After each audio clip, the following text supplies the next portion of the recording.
Twinkle,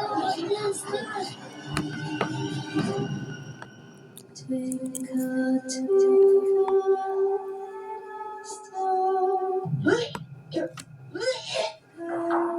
Alam, inakto ko yung pinto. Ha? Nang may nakita ako.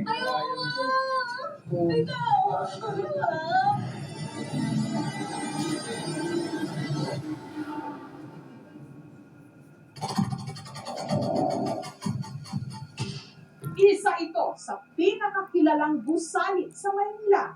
Itinayo taong 1981 bilang sagisag daw ng sining at karangyaan.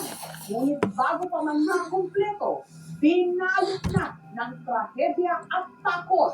Makalipas ang mahigit 4 na dekada, sino na kaya ang mga nagtatanghal sa loob ng Manila Film Center?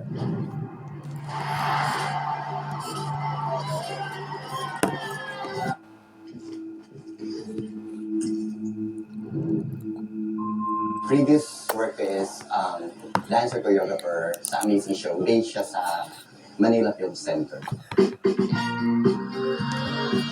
We do traditional dances. Masaya siya, sobra. Kasi marami akong nakilalang tao. Pero sa likod nun, may mga bagay na hindi ko mapaliwanag na parang first time nangyari sa akin. 5, 6, 7, 8. 1, 2, 3, 4, 5, 6. Tura, tura, tura, tura. 7, 8, 7, 6, 4. You want some? Teka lang. Yum, yum, yum, yum. At mga nung